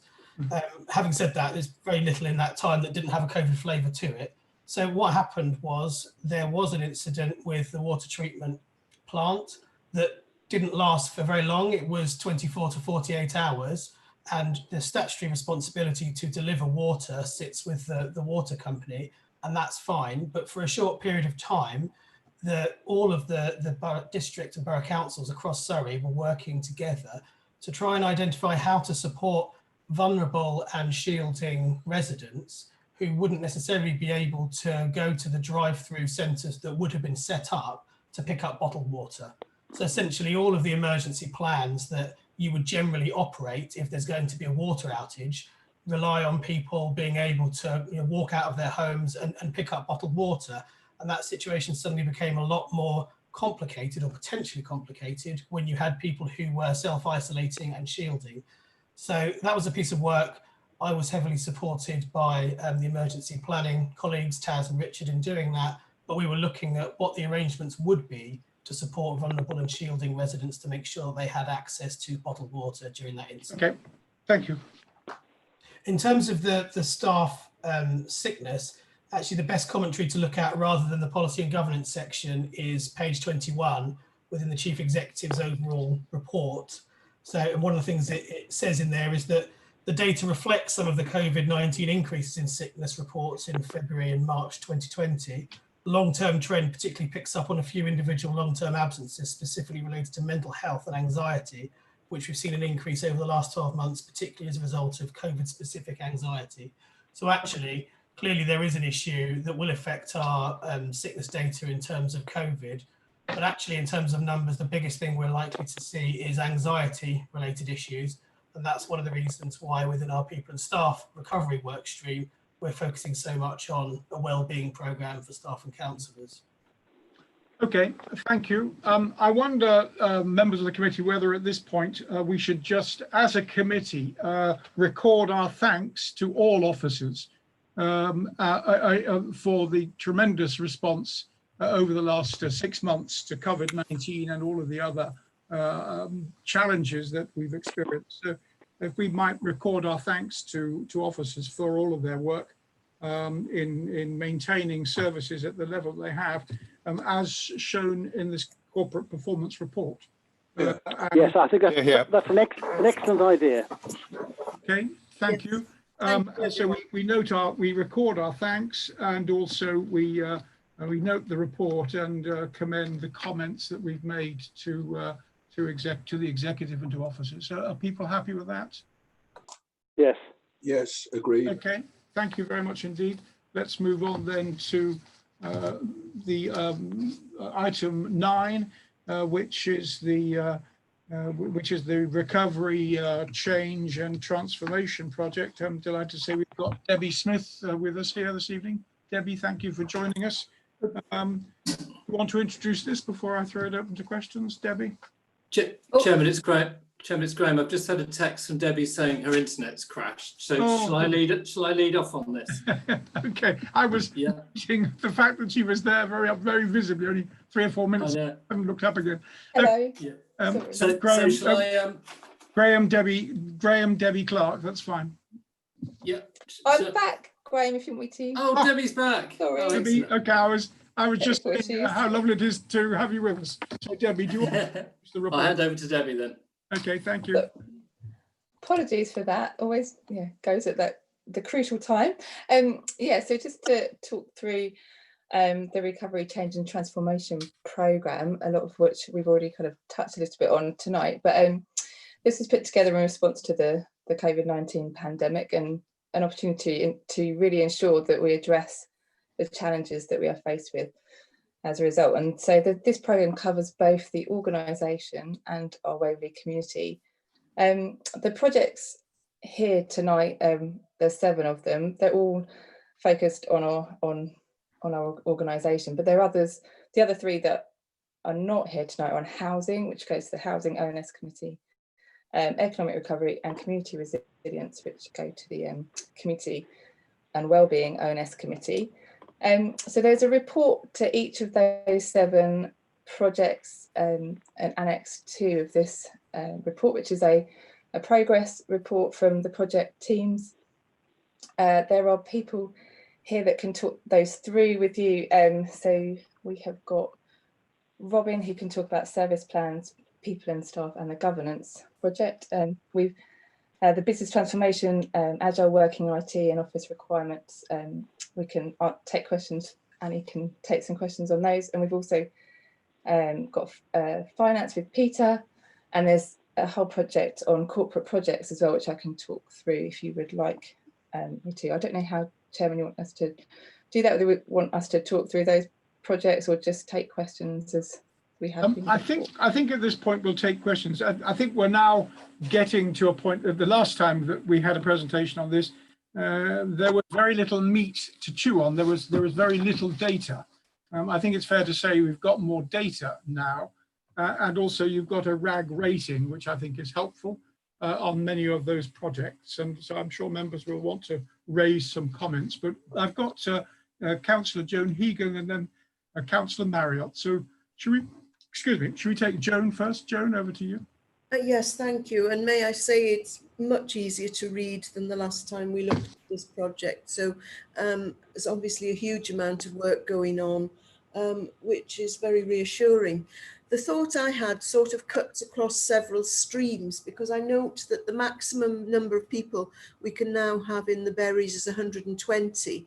And I wanted to know how that compared to pre-COVID. But I also want to know what assumptions are being made about the maximum capacity for the Berries redevelopment project and our future office requirements. Are we assuming that we have to maintain this level of social distancing ad infinitum, or how are we going to resolve those issues? Okay, thank you. Shall I move on to Councillor Marriott next, and then we'll gather up those thoughts as we at the end of that, Debbie. Peter. Thank you, Chair. Yes, it's a couple of questions on item 6.2, which you talk about risk management. You say in the first sentence, the corporate risk register will be updated. Does that imply that we have some new items or some modified items coming along? Because we've already had 2 meetings under the auspices of the audit committee, a third meeting soon, which should finalise our review, and that's going to happen fairly shortly. So are there any changes that you're anticipating in the register? That's the first question. And the second question is about, well, it's the next sentence actually in this section here. Should red risk continue for more than 3 months, etc., etc.? We talk about mitigation. Now that's an issue, and I've discussed this with Peter Vickers in the earlier meetings. It's the definition of what we mean by mitigation. You manage the risk to avoid it as far as possible, but when it happens, you have to turn to mitigation, which is predefined. And there's an example of this later on with Wave Port East, and you talk about what you would do if you don't get a suitable tenancy arrangement. And you've got 3 mitigation routes. One is to sell, one is to redevelop, and so on. So that's the mitigation on that particular risk. Now, that's something I'd like to see in all of the risk items, really, but it's something we will discuss at the next meeting. But this is the first question I'm really interested in, if you've got any more, any other risks or modified risks you're anticipating to introduce. Thank you. Okay, thank you. So that's two separate sets of points. The only points that I would add is I wondered, Debbie, if you could, there are one or two red rated areas in terms of projects which are not running to form. And that's on page 67. And then I think also just a bit further on, there's another red rated area on page 72. So I wonder if you could take us through those in terms of collecting your thoughts. Do you want to sort of speak to us on those three items first? Thank you. Yeah, I mean, in terms of future office requirements and joining that into the future, Annie, did you want to talk about that in terms of the strategy going forward and the vision and culture that we touched on earlier? I think we touched on it earlier, what the culture and the vision was. In terms of the actual office itself, I'll hand over to Graham in a minute, but for us, it's not just about where staff sit, it's about desks and how those desks are used. It's about a mayor's parlour, it's about democratic space, kitchen space, staff restrooms, medical rooms, showers, safe rooms, strong rooms. So there's a whole pile of other additional need for space in addition to what would be flexible meeting and desk spaces. I'm going to hand over to Graham, who knows a bit more about how the building operated prior COVID. Okay, Graham. Yeah, thank you. So, so just come back to Councillor Hegan's point about the quota. I mean, this is a self-imposed maximum limit that, through our COVID response group a couple of months ago, we set that after a full assessment of the current building. And you're absolutely right, Councillor Hegan. It was all about social distancing and one-way systems, etc. So every room was assessed for how many people it could have in it, and the quota of 120 arose from that. Now, our entire staff complement totals 450. Now, many of those don't work, sorry, not many of those, a number of those don't work from the berries anyway. And it's important to just say the quota of 120 is of Waverley staff. Now, in addition to that, we also have the police, we have Surrey County Council, and we have some contractors that operate as well from the building. But that is Waverley staff. So that's approximately a third of normal office-based staff.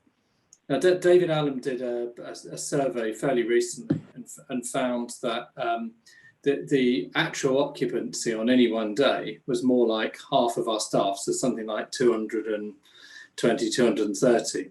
So our quota at the moment is about half of that, which makes sense because when you think about social distancing, etc.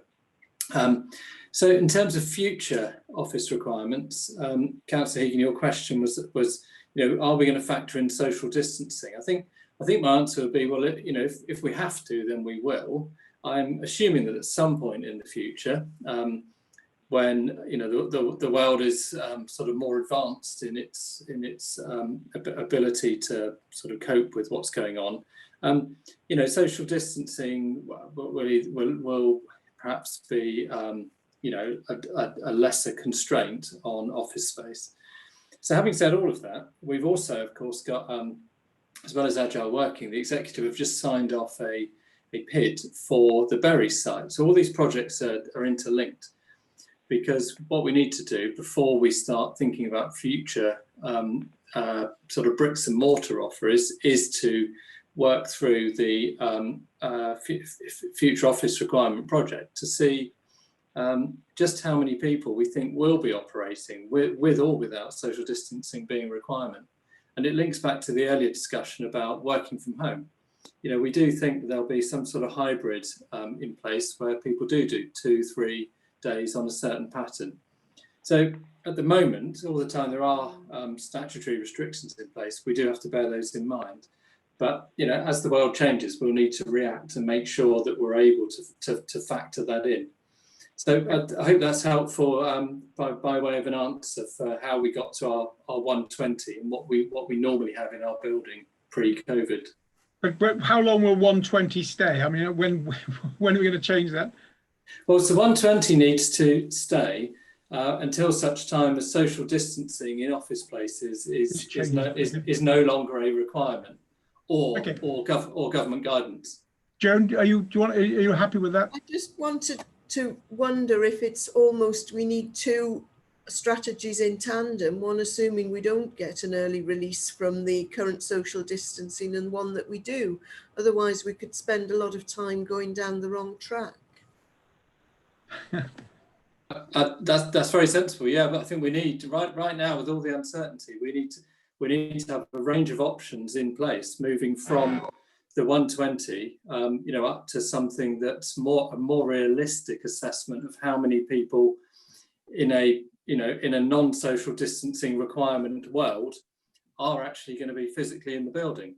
Plus, Okay. of course, we need to look at our offer for our customers as well, our physical customer environment if going forward, depending on what that looks like. So that project will pick up a whole bundle of issues, and it's at a relatively early stage at the moment because there's so much uncertainty around about what the requirements are going to be on us as an employer, having people in an office. Yeah. Okay, fine. Thank you. Debbie, do you want to pick up on the risk and mitigation and on the red rated areas? And I see Jerry wants to come in after that. So Debbie? Yes, we as a programme board have a full risk register that does include mitigation, and we go through that regularly to look at that. So yeah, I understand the mitigation process, and we we're aware of how we make sure that those things kind of move forward where we can, or when those risks arise or become kind of higher as we're looking at things. I think it was more, how do you define mitigation? Because mitigation is a bit of a loose word, I think was Peter's point. And, how are you going to better define that? Mitigation sounds nice, but it's also an excuse for not to, we're getting on with something, we're not quite sure what yet. We need to make sure that we're doing everything we can to put those risks, aside as much as we can. I think, and in terms of the other risk register as well, Peter's in charge of that, and whether that will move forward into that. I don't know, Peter, if you could support that change. Sure. So I've been in conversation with Patrick today, Patrick Toot, who's looking after the detail and risk register for us, to update it in respect of the key risks that we've covered, certainly at the last session, and picking up on Councillor Marriott's comments about the mitigation, and just be a bit more definitive about what we're actually doing with those. Okay, Peter Marriott, do you want to come back on that? Unmute yourself, Peter. I will do. Thank you. Yes, just very quickly. My definition of mitigation is what you do after the event, or by and large, not necessarily every time. But the mitigation is there just in case the worst happens. It's not something you manage afterwards. You sort of try and put that in place, like the Way Court East. You have those options, so you can. Yeah. You can. I think it's a word which has lots of meanings to lots of different people. I accept that. Okay. And then finally, then the red rated areas. Debbie, do you want to just cover on those before I come to Jerry Hyman? So red rating on page 67 is in relation to the agile working and IT. It's amber, and it's not in terms of cost. Is that where you mean? Is that what you mean? Mm-hmm. So that an action has been taken. Again, for agile working IT. Annie, have you got any? Well, it's not amber. It's red on my sheet of paper here. Off track action taken. So red, well, apologies. So red was off target requires escalation. So we've escalated it, and it's now action has been taken. I thought it was amber. Apologies. Okay. And then on page a few pages further on. Yeah, and that's the same for the other transformation project in terms of the future office requirements. Well, I guess that there are lots of uncertainties, especially with the Berries development project. Yeah, absolutely, and the time that's kind of taking to progress in terms of our understanding of what we need going forward. Okay, and then one last question to Jerry before I then conclude on this. Jerry? I was just wondering whether the officers can confirm that actually I can have, and it's not their fault in any way at all, as they'll understand, but how I can have any confidence at all in the idea that we can fit 120 people in, as opposed to any other number at the Berries at the moment, when no one appears to have made up their mind whether the correct measurement is 1 metre or 2 metres, whether that involves wearing a mask or not. Whether that involves having ventilation on. I mean, who'd want to be in the chamber in a meeting with the air conditioning on, spreading someone's germs all around to everybody else, however far you are away from them? I really don't think that there's any certainty at all that we can base or any reasonable estimate that we can base our calculations on. That's my concern here. How on earth do we know that we're anywhere near right in this? Yep. I do not envy officers the job of trying to work it out. Got that. What's the reply? Chairman, yeah, it's Graham. So Chairman, that's been based on a 2 metre social distance between staff, and it's following government guidelines. And David Allen undertook that exercise with our health and safety officer to ensure that we did adhere to that. Now, the reality is, as we said earlier, in fact, we've not gone above 60 since March, actually, in the office. So when we're on a busy day in the office, there's less than half of the quota. So we've got quite a bit of headroom to go, but we are satisfied that the 120 was a properly assessed figure. It wasn't plucked out of the air. Thank you, Chairman. Okay, thank you.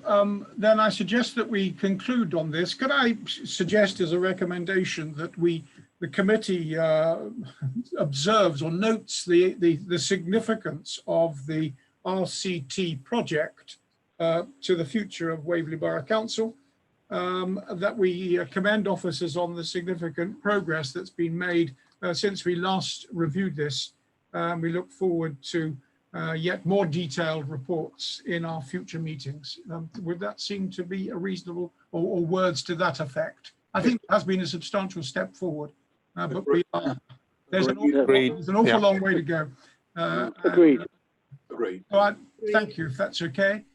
Debbie, thank you to you and to Kelvin and all the officers. This is a tough area in which to be involved. At the early stages, you know, it's great when you've got lots of ideas. But of course, as you get further on, it becomes ever more difficult.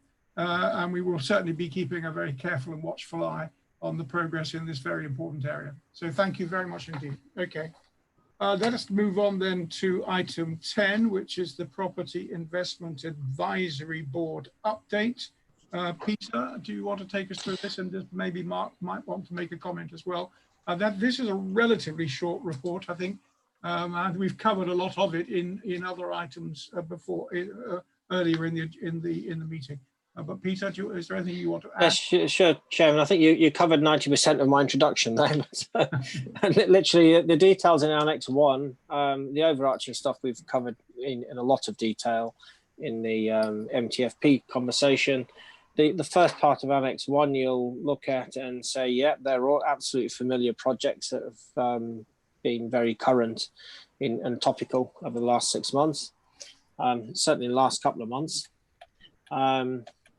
The next bit of the panel just shows the activity that's been underway, the things that the team have been looking at, stuff that's been going on of significance. And then there's a bit about Brightwells a bit later on, just giving you information on activity there. So it's just open to discussion, Chairman. Okay, Mark, do you want to add anything? Thank you, Peter. No, not really. Obviously, we have a whole pipeline of stuff, and Peter's only sort of reported on in the document there those that are in the sort of possible range. You know, some stuff's quite remote, so that doesn't. I don't think really, to be fair to the team, that remotely does justice to the amount of opportunities that they're looking at, but it'll give you an idea of what's out there and what we're quietly getting on with. Thank you. Okay, questions from members or any comments to be made? Graham, did you want to add a point, Graham? I've got Jerry Hyman. Chairman, just to check in really after the discussion on whether you're happy with the format of this reporting, just so that we can let Peter's team know who produced the report. And also the sort of frequency of reporting. Do you want one of these to every meeting? I wonder if we could just agree that before the close of the item, please. Thank you, Chairman. Thank you. I think this meeting has always wanted a regular update. I mean, we only meet 3 or 4 times a year. I think it's very reasonable that this group should see a report each time from the Property Investment Advisory Board. It may not change significantly, but I think we want to keep a very careful eye on what's going on. So yes is the answer every meeting, if we may. Jerry, you've got your hand up. Over to you. Yeah, I mean, delighted to see there appears to be an awful lot of work gone on here by the executive and the Property Investment Advisory Board. Slightly concerned, perhaps, that because of the connections between the executive and the PIAB, that there may not be the scrutiny of these. But I understand why a lot of this stuff can't be scrutinised, and a lot of this can't be talked about necessarily in open as well. There's a but. It's not a very big but on this one. You know, on page 81, Chairman, I've got a couple of stars going on here. One at the end of the Red Cross building, Godalming purchase. You with me there? There's a star. There's another one at the end of the Nuffield lease re-gear. And I feel like I ought to know something about this, and I really don't, I don't think. Okay, thank you. But I'm not sure I can be told. But underneath, there's 1 star with an explanation saying in total and additional, I think that means and additional 240,000 per annum income secured from a 2.5 million capital outlay. So I'm thinking 10%. That's not a problem if we're getting a 10% return there, but I'm having trouble understanding what it refers to, whether it's true, and what you know, what's going on with that. Can someone just clarify that page for me? Yep. Thank you. And then I've got a comment on the East Street one when we get to that. Okay, just a comment on the PIAB. It is a right arm of the executive. It's not a scrutiny board in any shape or form. It's an advisory to the executive and recommending to them that they take certain decisions. So we are the scrutiny of the PIAB. But yes, on those asterisks, who wants to make a comment? Peter, can you answer? Chairman, certainly. I'm not sure why the asterisk sits on the Red Cross. It passed me by. I haven't got anything to put an asterisk against that for. It was purchased, the deal's done. We now own that property. We're negotiating the ongoing rent. It's a significant asset for us in terms of the purchase. The Nuffield had a significant airing, so the wording's a bit unfortunate there, but the value is 240 grand a year for the cost of re-gearing of 2.5 million. That was certainly given a good airing with members. So I don't think anybody sitting here would be unfamiliar with the detail behind that. Okay, Jerry. Chairman, sorry, it's Graham again. Can I just add that the asterisk relates to the aggregate of the 2 asterisked items, and one of the reasons that was put in was so that we could put this into an open annex, because one of those deals is not concluded yet, and that's why it was presented in this way. Now, clearly, if that's adding confusion, the aim of that was so that we could put it in an open annex rather than itemise the amounts in an exempt annex. Okay, but certainly take on board presentational feedback from members, Chairman. Thank you. Okay, thank you. And of course, it's more difficult. This is an open item. This is public domain material. So yes, I've got Jerry. I've got Jerry to come back. Then I've got Mark Merriweather and Joan Hegan. Jerry, do you want to make another quick comment? Well, yes, it is. Obviously, I have a lot of past experience of the Brightwell schemes and the issues there, both on the finance and the planning side of it. I have a concern, but bottom page 82, top of page 83, I think, is it? Yeah. There is a risk involved here to the council, I think, in as much as, and it's not the planning is certainly not an issue, but risk is. There are outstanding planning applications for the site. One of them would relate to the access by the leisure centre, which is the access to the multi-storey car park, where no planning application has gone in yet for that area. It was never defined. It was just part of landscaping, but that's certainly not. You know, obviously, there's it's got to be planned and designed. and hasn't been. And we're getting to a point where I'm thinking, are we just going to have this built without it ever having been through planning at all? And the other is the issue of Surrey County Council getting Crest Nicholson to defer the design and possible implementation of the road network changes, which of course are an integral part of the scheme. It's the pedestrianisation of East Street, Parks pedestrianisation, the junction changes, or a number of junction changes, the most important being the Royal Deer Junction. And if that is being redesigned or put, basically if there are changes, significant changes there, which I've always known it to be impractical anyway, and everybody appears to be agreeing now that that something's going to happen, that needs to go through planning. And I understand when you look at the time scale, if they're going to be finishing this in the next 6 months, year, whatever, are we just going to take the risk ourselves of a major issue without ever having seen these go through planning? You're opening this up quite substantially, but we'll take that question. Can I go to Joan? Well, the question, if I can ask then, to put that into a succinct question, is can the officers assure us that they will be forcing planning applications for these very soon? Okay. Because it's got to be done. Okay. Thanks. We'll come back on that in a moment. So, Joan, do you want to ask your question? Then I'll come to Mark and to Graham or Peter. So mine was a very quick one to say that I had read the 2 asterisks as being exactly as Graham described, a summation of 2 projects that we couldn't break out individually. Okay, thank you. So then, Mark, you've still got a raised hand. So it's Mark and or Peter or both. Mark, do you want to make a comment? And Graham. So Mark, then Graham to conclude. Thank you, Peter. So very briefly, yes, on the asterisks, I think the detail is in the exempt annexes, the relevant exempt annexes to the exec papers, going back to whenever they were. And just to Jerry's point about representation on the advisory board, yes, it is. I don't know what the technical term is, but I suppose it's an exec function, but it does have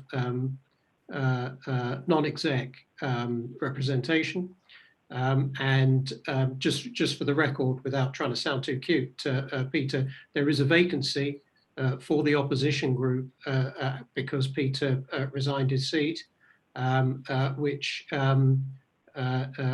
hopefully will be filled by the opposition group as soon as possible.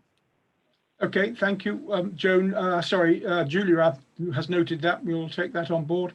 Who wants to make reply specifically on Jerry's point about planning applications? Chairman, I'll do that. It's Graham. So, Chairman, so obviously the Brightwell scheme is a long scheme over multi-years. Crest Nicholson are the developer. They're building out to the planning permission. There are still planning conditions that need to be satisfied, and they're working with the planning officers through their planning agent to fulfil those conditions. So yes, they will have to satisfy those conditions as they work through. Councillor Hyman's right. There is a discussion currently between the Farnham strategic group that's looking at the wider infrastructure picture in Farnham about the whole area, and that they've taken the conversation to the developer.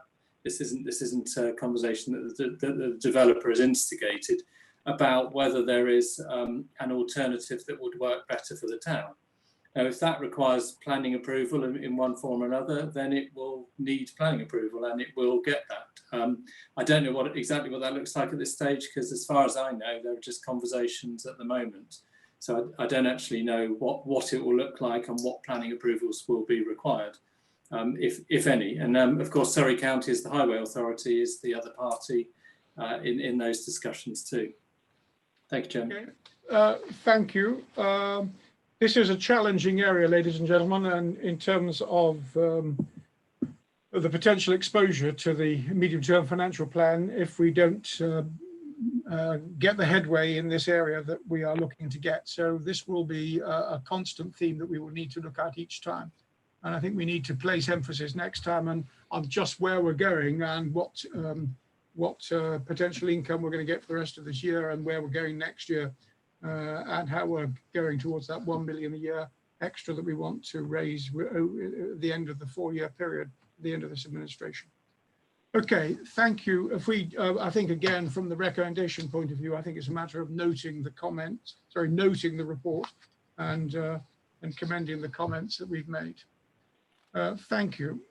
Let's then move on to the last substantial item, which is item 11 and our work programme looking forward. If we can just look through in section A on page 86. I think there are a number of points that have gone through there. I don't think we need to dwell on those unless anybody wants to. In terms of,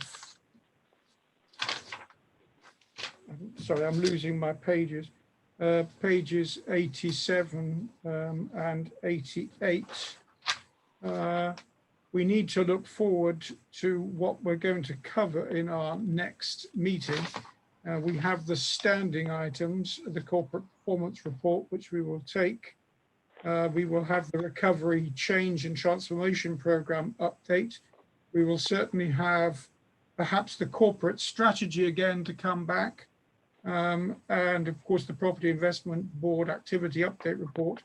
And I think the substantive item will be the medium-term financial plan, Graham, at that meeting. And I would be grateful if we could bring as a part of that the thoughts that we had in our meeting last week on reserves, and whether we could specifically have a look at the insurance reserve, the Sutton insurance scheme possibility, of the Sangs reserve. In other words, if we could incorporate in that medium-term financial plan review at our next meeting, incorporate the comments that we made in that reserves debate last week. Would that be a reasonable request? Yeah, absolutely. Yes.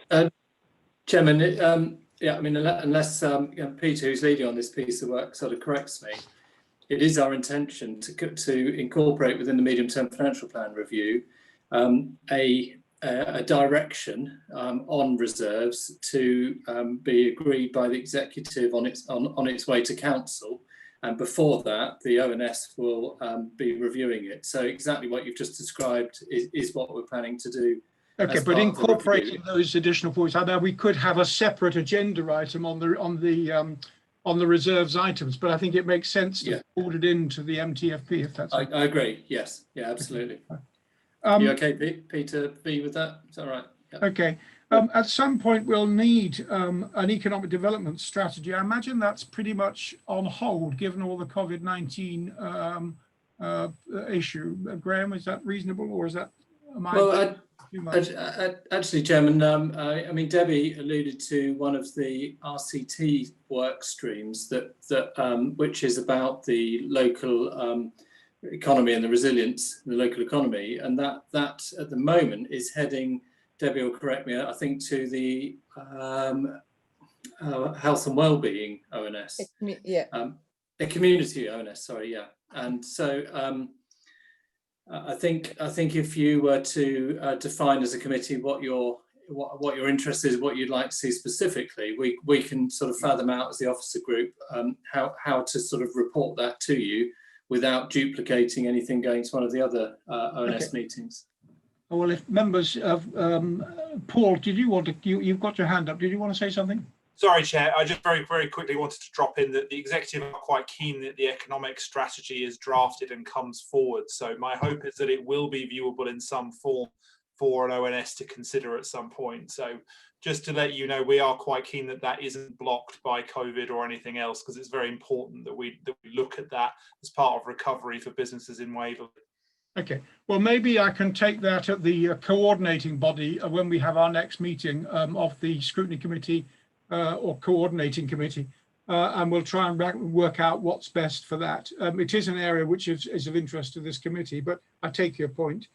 I also, I continue to worry about the community infrastructure levy. I think we do need some review of that at this committee at some point. Maybe I worry too much, but I'll put that as a question mark, if I may. Are there any other points that anybody else wants to raise in terms of future work programme or things that need to come, particularly to our next meeting? Okay, I'll take that as a leave it with the chairman and the vice chairman. And the final point is in terms of the budget strategy working group. I'm not sure where we're going with the budget strategy working group as to Stephen Mulliner is not with us tonight, but I just wonder whether it's spun its magic and worked its course. I don't know whether other members have a view on that. Do any other members have a view on the continuation of the budget strategy working group?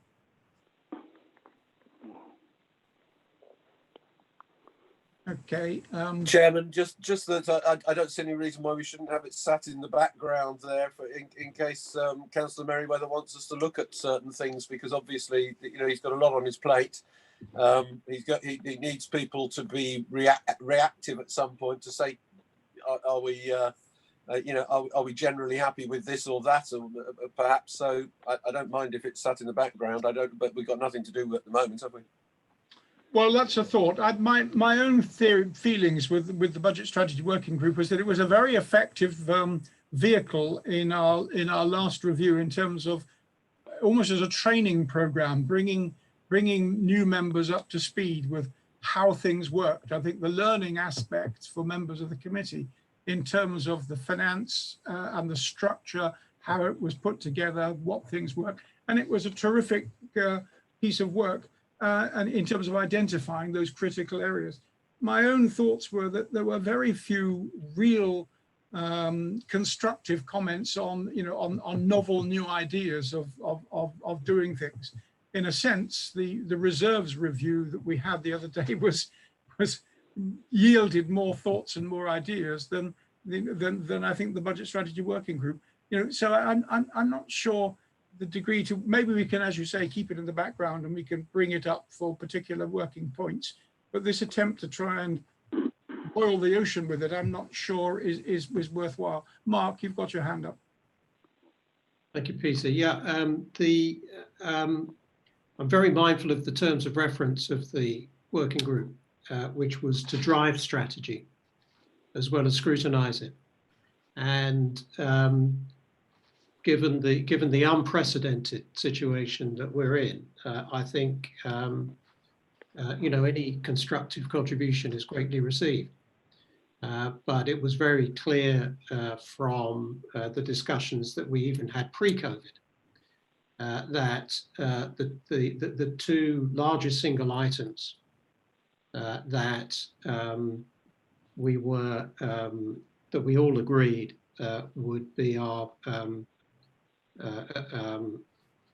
primary goals with the property investment strategy and concerted lobbying of central government on the retained business rates and the general fairness of our funding formula. And hopefully we're all doing our part on both of those work streams. It would be a shame if the budget strategy working group or VfM O&S were to back away from its strategic drive and just revert it to scrutiny. And I think that would be a loss, particularly Stephen's input, given his in-depth knowledge and his experience there.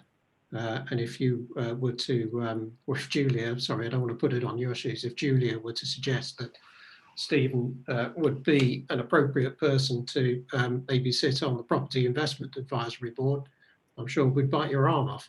If you are minded in that direction, I'd like to just invite you to not leave a vacuum there and suggest how else VfM O&S can fulfill its a role in helping contribute to the strategic thought process as well as Okay. I do understand that, and I think that, of course, the scrutiny side is the contribution role, which is policy, is the other part of the role of the scrutiny board. I would contend that the budget strategy working group really didn't contribute much in terms of just that. You know, it didn't come up with any particular new ideas, and it was the statements of the obvious, the statements of the end were pretty much the statements of the obvious in my view. But maybe I'm a little jaundiced, I don't know. We'll keep that in mind, and we won't scrap it. Maybe Jerry's thoughts, we keep it in the background. And if you've got any particular areas you'd like us to look up, maybe that might be the way in which it should be deployed. But we'll keep it alive for the moment. Okay, are there any other points that anybody wants to raise before I close the meeting? Yes, Chair, if I may. Roger, yes. Yeah, you've just reminded me, CIL.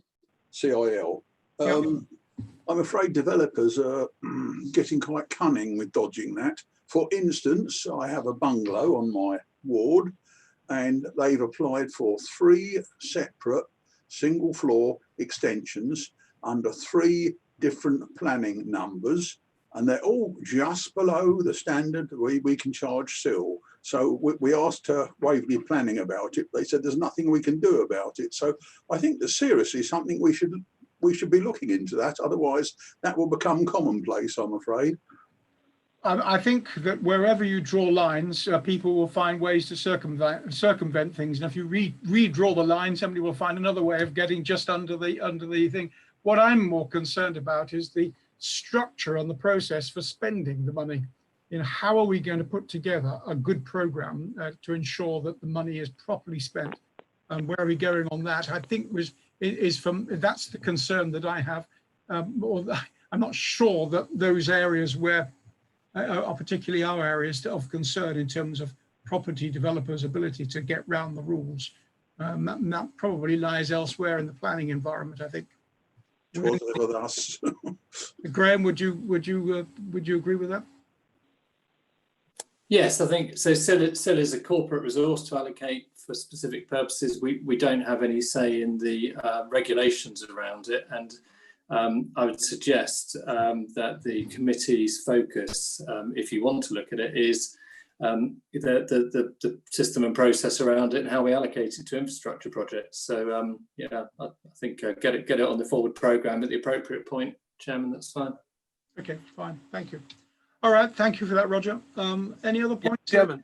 Yes, Chairman. I just thought I think we ought to get somebody on the job of scrutinising why Councillor Mulliner isn't here, because it worries me. Unless he's just forgotten that we've got a meeting tonight, we should be on like him. So I'm a little bit worried that he might not be very well, and if so, then we ought to pass on our best wishes to him. He didn't advise me, and I wasn't aware of any apologies, but we will check it out, Jerry. Thank you for that. You know, how very thoughtful. Right. Any other thoughts before I close this meeting at coming on for 9:10? Our next meeting, we did mention, was way down in November, isn't it? It's on the Monday, the 16th of November at 7 o'clock. So with that thought, thank you for a very constructive and helpful meeting this evening. Thank you to those officers who were able to join us. Thank you to Paul and Mark for joining us, and for John Gray coming in as an observer. Ladies and gentlemen, enjoy the rest of the evening, and thank you very much indeed. Thank you. Good night. Thank you, Chair. Good night. Thank you. Good night. Thank you.